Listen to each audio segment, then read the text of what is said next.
देखती आंखों, सुनते कानों, धड़कते दिलों, आप सबको हमारी तरफ से अस्सलाम वालेकुम। वालेकुम अस्सलाम। कैसे साहब, कैसा लग रहा हूँ आज मैं? वैसे भाई आप प्यारे ही लगते हैं, सारी जिंदगी हमें प्यारे ही लगेंगे आप। ये ख्वाबों के शहजादे हैं। अच्छा जी, क्योंकि जिन्नियां ख्वाब इन्हां ਨੂੰ ਹੁੰਦੇ ਨਾ ਜ਼ਿੰਦਗੀ 'ਚ ਪਾਕਿਸਤਾਨ ਕਿਸੇ ਨੂੰ ਹੁੰਦੇ ओ माय गॉड। मैंने ख्वाब 'ਚ ਦੇਖਿਆ ਇੱਕ ਬੰਦਾ ਹਵਾਈ ਫਾਇਰਿੰਗ ਕਰ ਰਿਹਾ ਸੀ ਪਿੰਡ 'ਚ। ਅੱਛਾ ਸਵੇਰੇ ਉੱਠ ਕੇ ਜਾ ਕੇ ਉਹਦੇ ਤੇ ਪਰਚਾ ਕਰਾਇਆ। ख्वाब ਦੇ ਵਿੱਚ ਇਹਨਾਂ ਦਾ ਐਸ਼ਵਰੀਆ ਰਾਏ ਨਾਲ ਵਿਆਹ ਹੋ ਗਿਆ। ओ ਸਵੇਰੇ ਉੱਠ ਕੇ ਅਭਿਸ਼ੇਕ ਬੱਚਨ ਨੂੰ ਫੋਨ ਕਰਕੇ ਕਹਿੰਦੇ ਆਪਣੀ ਭਾਬੀ ਨਾਲ ਗੱਲ ਕਰਾ।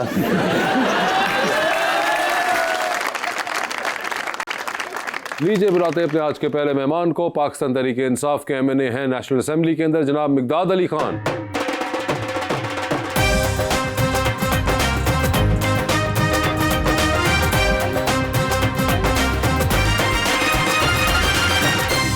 और हमारी दूसरी मेहमान model, climber and social worker मोहतरमा फरिया शेख।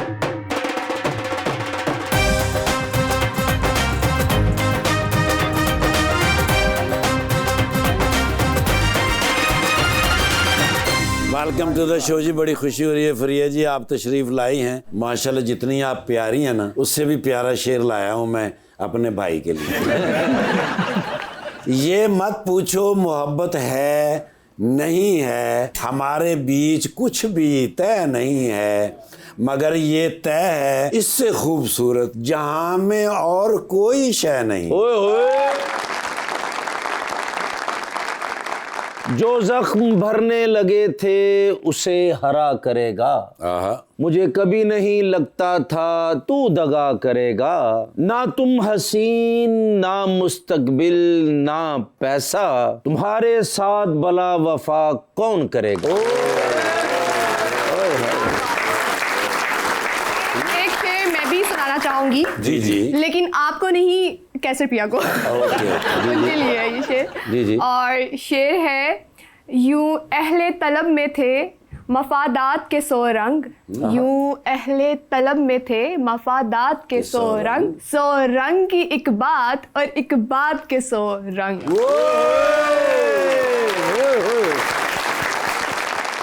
आपको कोई शेर व शायरी का शौक है? शौक तो नहीं है, लेकिन कोई स्पीच करते हैं तो अगर उसमें अच्छे अशार हों और बामतलब हों और मौके पे लगते हों तो वो आपकी स्पीच को एक अच्छा रंग देते हैं। तो आखिरी बार कोई शेर ऐसा आपने पढ़ा हो जो मौके पे लगा हो? नहीं, अभी तो मुझे याद नहीं आ रहा, लेकिन मैंने वो वाला शेर पढ़ा आपने, कुछ शहर दे लोग भी जालिम सन।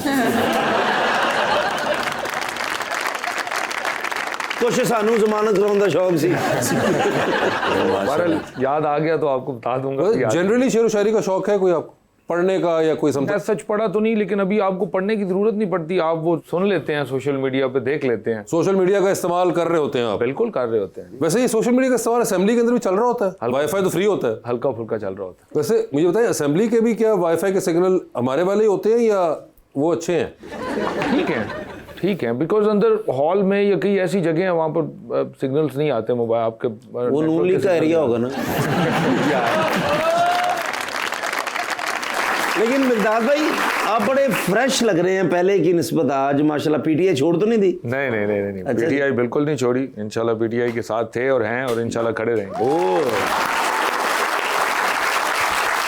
फरिया मॉडलिंग तो आप कर रही थी, अभी भी साथ साथ करती हैं, उसके साथ और इतनी चीज़ें करती हैं, social work and I think climbing भी करती हैं। ये सारी चीज़ें मैनेज कैसे करती हैं या फिर किसी एक चीज़ पे ज़्यादा फोकस रहता है? मुश्किल है काफ़ी मैनेज करना, लेकिन मुझे बहुत शौक है क्लाइंबिंग का और माउंटेनियरिंग का। उसके अलावा मैं फ्लाइंग भी करती हूँ। Flying भी करती हैं? जहाज उड़ाती हूँ। असली वाला? जी। अच्छा। ट्रेनिंग पायलट हूँ मैं, अंडर ट्रेनिंग, बट मैं उड़ा लेती हूँ।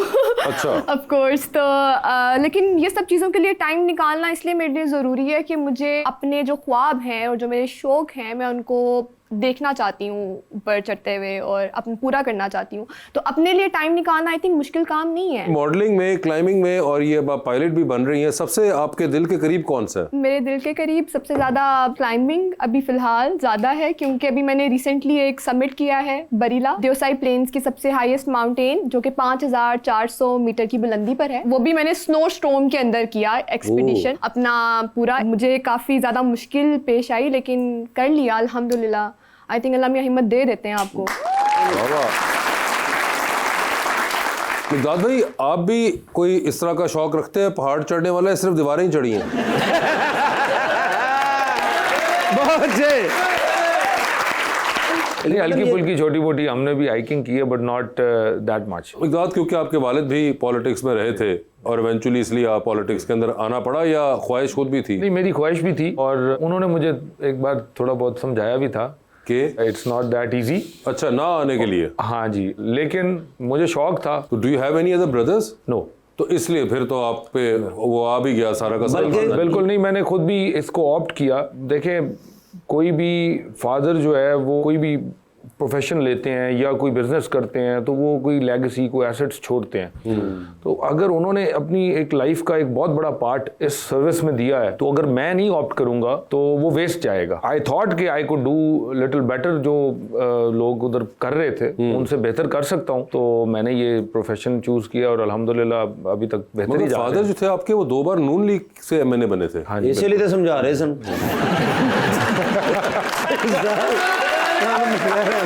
यार बात आ जाओ तुम। तो ये वाली पार्टी का फैसला आपने खुद किया था या बिल्कुल मैंने अब्बा ने कहा था? नहीं, मैंने भी किया और उन्होंने भी किया। अच्छा। ही लेफ्ट पीएमएलएन इन 2018। अच्छा, छोड़ दी उन्होंने। 2018 में इलेक्शन नहीं लड़ा था और उससे पहले वो रहे, तो बस उसके बाद फिर मैंने आई डिसाइडेड कि now it's my time and I will choose my party. अच्छा। लेकिन भाईजान नून लीग छोड़ी क्यों? वो उनके अपने डिफरेंसेस थे। उन्होंने उस वक्त आई थिंक सो मियां साहब के साथ उनका एक अच्छा रिलेशन रहा, लेकिन 2018 के इलेक्शन में कोई टिकट के तनाजा पे अच्छा, तो टिकट का उन्होंने फिर उसको छोड़ दिया। तो ये इनके तो वालिद साहब भी बीच में रहे और इस वजह से आए। आपके खानदान में कोई इन प्रोफेशंस में है जिसमें आप गई हैं? एक भी प्रोफेशन में कोई भी नहीं है, मैं ही हूँ सब कुछ। Flying, climbing, modelling, yes, modeling। Climbing, सब कुछ मैं ही कर रही हूँ। तो ये आपको कहाँ से ये शौक हुआ? बहुत एडवेंचरस पर्सन हूँ, like I love to explore different sides of my personality. मुझे अच्छा लगता है, मुझे एक जगह पर स्टक रहना बिल्कुल भी पसंद नहीं है। मुझे लगता है कि ग्रोथ नहीं होती आपकी, आप बहुत एक स्टैग्नेंट सी उसमें। 15 मिनट बाद तुम दूसरे सोफे तो कर दिए फिर। ऐसा नहीं कुछ, वो भी इधर स्टक ना हो जाए ना, मैं इसलिए कह रहा हूँ। वैसे बात कर रही हूँ। अच्छा, डिफरेंट साइड्स एक्सप्लोर कर रही होती हूँ, मज़ा आता है मुझे बहुत थ्रिल मिलता है ये सब कुछ करके, क्योंकि मुझे लगता है कि आपको अपना पोटेंशियल जो है अपने आप को चैलेंज करना चाहिए, देखना चाहिए। मॉडलिंग तो कोई शौक हुआ या था आपको? या मॉडलिंग बहुत रैंडमली मैंने स्टार्ट किया, बट वो मुझे लगता है कि मैंने करनी ही थी, मेरी जर्नी थी एक इस साइड पर भी, तो मैं वो कर रही हूँ। लेकिन मेरे साइड हसल है मॉडलिंग, तो मैं जो उधर से अर्न करती हूँ, जो मेरे सारे अर्निंग होती है, मैं सारे अपने ख्वाब पूरे करने में लगाती हूँ। वो ख्वाब जो है, यानी कि मॉडलिंग से आप जो पैसे कर रही हैं वो आप पहाड़ों पे और जहाज पे लगाती हैं? यस, क्योंकि इट्स नॉट यू नो, बिल्कुल एक बड़ा एक्सपेंसिव स्पोर्ट्स है। Very expensive, very expensive, also very time taking. So I feel like कि इसको मैं जिस तरह से मैनेज कर सकूँ, तीनों चारों चीज़ों को मैं कहीं ना कहीं बैलेंस कर रही हूँ। मगर ये बड़ी जबरदस्त बात है कि आप जो मॉडलिंग से पैसे कमा रही हैं वो आप अपने क्लाइंबिंग और पढ़ाई में भी लगा रही हूँ, और yes। पढ़ाई के शौक पे भी कर रही हैं, जबकि आप ऐसे शेख हैं। बड़ी बात। जैसे मॉडलिंग और ट्रैवल डेट्स कभी क्लैश की हैं, कभी शूट की हमेशा करती हैं, लेकिन मैं उन्हें कहती हूँ आप लोग इंतजार करें, मैं आ रही हूँ आप लोग वेट करें। तो मैं जब वापस आती हूँ तो दोबारा लाइन हो जाती हैं चीज़ें। मैं किसी भी चीज़ के पीछे भागती नहीं हूँ। मुझे लगता है कि सब चीज़ें खुद ब खुद आपके पास जब आ रही होती हैं तब ज़्यादा खूबसूरत बन जाता है सब कुछ। आपको किसी चीज़ के पीछे भागना नहीं चाहिए। आप बहुत ज़्यादा हैस्टी हो रहे हो, आपको बस चाहिए। मैंने कभी ये नहीं किया। अगर मैं किसी ट्रैक पे भी जाती हूँ, कहीं ट्रैवल भी कर रही होती हूँ, तो अगर वो नहीं हो पाता, जैसे एवरेस्ट बेस कैंप इस साल मैंने किया, मैं अकेले गई थी, सोलो था ये, और मैं बिल्कुल अकेले चली गई हूँ। और फरवरी में विंटर एक्सपीडिशन थी, वो भी -35 में आई सर्वाइव। और मुझे एक पॉइंट पे जाके बिफोर 200 मीटर मुझे वहाँ पर एल्टीट्यूड सिकनेस हो गई। एल्टीट्यूड सिकनेस एक ऐसी चीज़ है जिसमें आपके दिमाग को ऑक्सीजन नहीं मिलती, हाइपोक्सिया हो जाता है आपको, तो आप अनकॉन्शियस हो जाते हो, आप पागलों वाली हरकतें करते हो। और मुझे बाद में, मुझे उस टाइम कुछ भी नहीं याद, मैं अनकॉन्शियस थी for some time, like 30-40 minute के लिए मैं अनकॉन्शियस थी। मुझे मेरे शेरपा ने और मेरे पोर्टर ने बताया कि आपको पता है आप क्या कर रही थी, आप पहाड़ों में भाग रही थी और आप अपनी अम्मी को ढूंढ रही थी। आप नेपाल में मैं बैठी हुई हूँ हिमालयाज के पहाड़ों पे, और वहां पर मैं पहाड़ों पे घूमते हुए बस कह रही हूँ मेरी अम्मी किधर है, मेरी अम्मी किधर है। पहाड़ा ते कह रहे अम्मी, ते अम्मी दी आवाज आई, मैं घर आ, मैं घर आ, मैं घर।